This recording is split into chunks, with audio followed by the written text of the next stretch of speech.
প্রতিষ্ঠানের নিয়োগ কমিটি। দ্বিতীয় বিষয় দ্বিকক্ষ বিশিষ্ট পার্লামেন্ট, তার মধ্যে নিম্নকক্ষ আছে। এই দুইটা বিষয়ে প্রথম ভাগের আলোচনায় সাংবিধানিক ও সংবিধিবদ্ধ প্রতিষ্ঠানের নিয়োগ কমিটি, যেটা গত আগের দিনের আলোচনাতেও ছিল, এর আগেও ছিল, এনসিসি নামে ছিল, তারপরে সাংবিধানিক ও সংবিধিবদ্ধ প্রতিষ্ঠানের নিয়োগ কমিটি এই নামে ছিল তারপরের দিন, আজকেও একইভাবে এসছে। এইখানে সংস্কার কমিশনের, জাতীয় ঐক্য কমিশনের পক্ষ থেকে কয়েকটি বিষয়ে সংযোজন সংশোধন করে আজকে উপস্থাপন করা হয়েছে। কিন্তু এই বিষয়ে আমাদের বক্তব্য আগের মতোই। আমরা সাংবিধানিক বিভিন্ন সংস্থা, কমিশন এবং সংবিধিবদ্ধ সংস্থা কয়েকটি এর নিয়োগ সংক্রান্ত বিষয়ে আমাদের মতামত আগে যেভাবে ছিল এখনও আছে। আমরা চাই সমস্ত সংস্থাগুলোর স্ব আইন যেগুলো আছে তার মধ্যে আমরা সংশোধনী আনি এবং সেই আইনগুলোতে সংস্কার করে আরও স্বচ্ছতা, জবাবদিহিতা আমরা নিশ্চয়তা বিধান করি এবং সেই গঠন প্রক্রিয়াটা আরও শক্তিশালী করি। তার মধ্য দিয়ে সাংবিধানিক প্রতিষ্ঠানগুলো আমরা আরও জন আকাঙ্ক্ষার সাথে মিলিয়ে ভবিষ্যতে আমরা সেই প্রতিষ্ঠানগুলোকে নির্মাণ করতে পারব। সংবিধিবদ্ধ প্রতিষ্ঠানের ক্ষেত্রেও একই, বিদ্যমান আইন, যেমন দুর্নীতি দমন কমিশনের বিষয়টি এখানে এসছে, বিদ্যমান আইনে অনেক সংস্কার প্রয়োজন। আমরা প্রয়োজনীয় গণতান্ত্রিক সংস্কারের মধ্য দিয়ে দুর্নীতি দমন কমিশনের নিজস্ব স্বচ্ছতা, জবাবদিহিতা, নিশ্চয়তা বিধান করতে চাই এবং একই সাথে একটি শক্তিশালী দুর্নীতি দমন কমিশন, কার্যকর দুর্নীতি দমন কমিশন আমরা গঠন করতে চাই।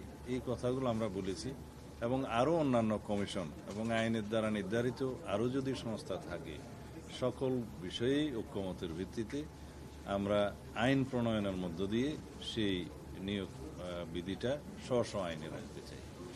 কারণ আমরা রাষ্ট্রের মধ্যে ভারসাম্য প্রতিষ্ঠার জন্য নির্বাহী বিভাগ, বিচার বিভাগ এবং বিচার বিভাগ এবং আইনসভা, নির্বাহী বিভাগ, বিচার বিভাগ এবং আইনসভা সবগুলোর একটা ভারসাম্যমূলক কর্মকাণ্ড বা ভারসাম্যমূলক একটা রাষ্ট্র ব্যবস্থা প্রতিষ্ঠা করতে চাই এবং সকল বিভাগের যার যার আওতাধীন স্বাধীনভাবে আইন কর্মকাণ্ড যাতে পরিচালনা করতে পারে সেই ব্যবস্থাটা আমরা প্রতিষ্ঠা করতে চাই।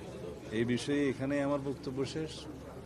আর দ্বিকক্ষ বিশিষ্ট পার্লামেন্টের ক্ষেত্রে আমাদের দলীয় প্রস্তাব, যেটা আমাদের 31 দফাতে ছিল, সেই প্রস্তাবেই আমরা আবার দিয়েছি যে আমরা দ্বিকক্ষ বিশিষ্ট পার্লামেন্টের উচ্চ কক্ষে 100 সদস্য বিশিষ্ট আমরা উচ্চ কক্ষ প্রতিষ্ঠা করতে চাই এবং সেই 100 সদস্য পার্লামেন্টের নিম্নকক্ষে অর্থাৎ জাতীয় সংসদে প্রাপ্ত আসনের ভিত্তিতে সেটা নির্বাচিত হবে এবং তার পাওয়ার ফাংশনের মধ্যে আমরা যে সমস্ত বিষয় এখানে আলোচনা হয়েছে সেটা একটু পরে বলবো।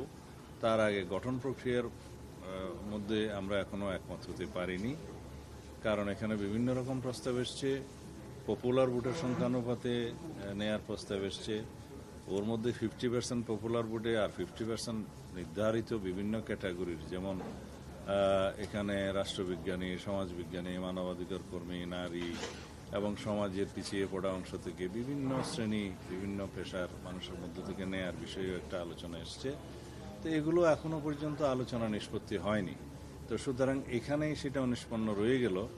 আমরা দ্বিকক্ষ বিশিষ্ট পার্লামেন্ট প্রতিষ্ঠার জন্য একমত, 100 সদস্য বিশিষ্ট পার্লামেন্ট সেই উচ্চকক্ষ প্রতিষ্ঠা হোক সেই বিষয়ে একমত। তবে নির্বাচন প্রক্রিয়া কিভাবে হবে সেই বিষয়ে যদি কোনো আরও সুন্দর প্রস্তাব আসে, গ্রহণযোগ্য প্রস্তাব আসে দেশের স্বার্থে, জনগণের স্বার্থে, আমরা সেটা বিবেচনা করব। কিন্তু সেরকম কোনো প্রস্তাব এখনো পর্যন্ত উঠে আসেনি। এই হচ্ছে দ্বিকক্ষ বিশিষ্ট পার্লামেন্টের বিষয়।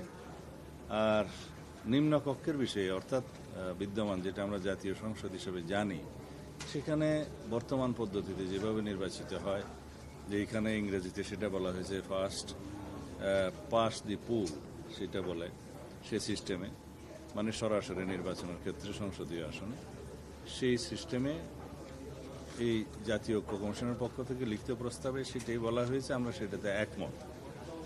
হয়তো দুই একটি দল আলাদা কোনো মতামত থাকতে পারে, সে বিষয়ে আমি যাব না।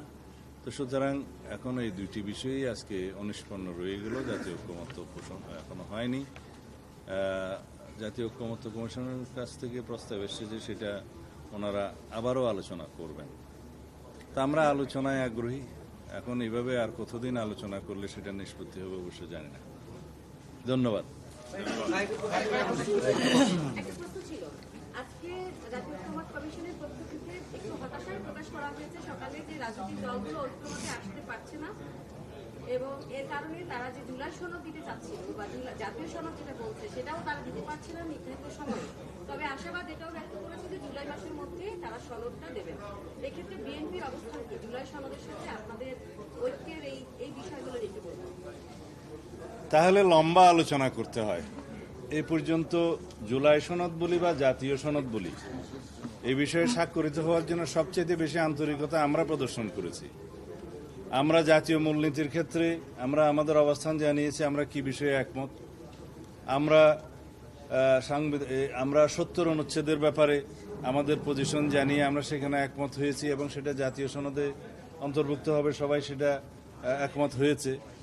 এবং এরপরে পার্লামেন্টের স্থায়ী কমিটিগুলোতে সভাপতিত্ব দেওয়ার ক্ষেত্রে বিরোধী দলের কাছে সভাপতিত্ব দেওয়ার ক্ষেত্রে আমরা তখন একমত হয়েছে 4টি গুরুত্বপূর্ণ কমিটি সহ।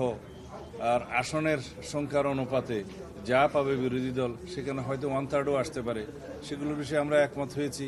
আমরা প্রধানমন্ত্রীর মেয়াদের ক্ষেত্রে যেটা জীবদ্দশায় বা সারা জীবনে কোনো ব্যক্তি 10 বছরের বেশি প্রধানমন্ত্রী আসনে বহাল থাকবেন না, সে বিষয়ে আমরা একমত হয়েছি।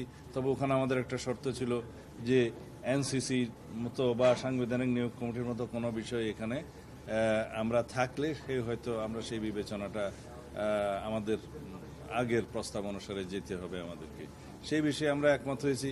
রাষ্ট্রপতির নির্বাচন ক্ষেত্রে আমরা গোপন ব্যালটের মাধ্যমে স্বাধীনভাবে এমপিরা ভোট দিতে পারবে, সেই বিষয়ে একমত হয়েছি। তো ঐক্যমত্য তো পোষণ হচ্ছে। এখন যদি জাতীয় ঐক্যমত্য কমিশনের সকল প্রস্তাবে যদি আমাদেরকে 100% একমত হতে বলে, তাহলে আলোচনার জন্য ডাকা হলো কেন? জাতীয় ঐক্যমত্য পোষণ হলে যে সমস্ত বিষয়গুলোতে দলসমূহ একমত হবে, সেই বিষয়গুলো একত্রিত করে জুলাই সনদ বা জাতীয় সনদ স্বাক্ষরিত হওয়ার কথা। তা এখন এখানে যদি আমাদেরকে বাধ্য করা হয় যে এই সমস্ত বিষয়ে একমত হতেই হবে, সেটা তো সঠিক হলো না। আমি হতাশ নই, আমরা হতাশা কখনোই ব্যক্ত করি না, আমরা আশাবাদ ব্যক্ত করি। আমরা এই প্রস্তাব দেব যে সমস্ত বিষয়ে দলসমূহ এবং সবাই মিলে ঐক্যমত্য পোষণ হবে, সেগুলো জুলাই সনদ হিসেবে স্বাক্ষরিত হবে। আর বিষয় যেগুলো এখনো আলোচনাধীন আছে, এই বিষয়ে আমি কোনো আলোচনার টেবিলে যেহেতু আছে, এই বিষয়ে আমি কংক্রিট কোনো সিদ্ধান্তমূলক কোনো কথা আমার দলের পক্ষ থেকে দেব না। যদি নতুন কোনো প্রস্তাব আসে ওই বিষয়গুলোতে গ্রহণযোগ্য, যেটা জাতির জন্য কল্যাণ হবে, সেটা অবশ্যই আমরা দলে আলোচনা করে পরে আবার জানাবো। এই হচ্ছে আমাদের বক্তব্য। একটা প্রশ্ন, আজকে একটা ফ্রেশ প্রপোজাল আসছে, আপার হাউস যদি পিআর হয় সেই ক্ষেত্রে আপার হাউসের সিম্পল মেজরিটিতে কনস্টিটিউশন অ্যামেন্ডমেন্ট, এই বিষয়টা কি আপনার অ্যাকসেপ্টেবল? এই নতুন প্রস্তাবটা আপার হাউসে সিম্পল মেজরিটিতে যে কোনো সাধারণ বিল না অ্যামেন্ডমেন্ট, অ্যামেন্ডমেন্ট মানে কি কনস্টিটিউশন অ্যামেন্ডমেন্ট? কনস্টিটিউশন অ্যামেন্ডমেন্টের ক্ষেত্রে আমাদের কথা আছে, যদি সংবিধানের অ্যামেন্ডমেন্ট 2/3 মেজরিটিতে হয়, তাহলে পরে আমাদের দেয়া প্রস্তাবে, আগের প্রস্তাবে যে আসনের সংখ্যা অনুপাতে ওখানেই আমরা আছি। আর যদি জেনারেল মেজরিটিতে সংবিধান সংশোধনের বিল পাশ করার বিধান রাখা হয়, সেই ক্ষেত্রে নতুন কোনো প্রস্তাব যদি আসে যে পপুলার ভোটের মধ্যে অথবা অন্য কোনো ক্ষেত্রে, সেটা যদি কংক্রিট কোনো প্রস্তাব আসে, তখন সেটা আমরা আলাপ আলোচনা করব। এখন তো সেই বিষয়টা প্রস্তাব আসেনি, না আসেনি, সেই প্রস্তাব আসেনি। অন্য দল আছে।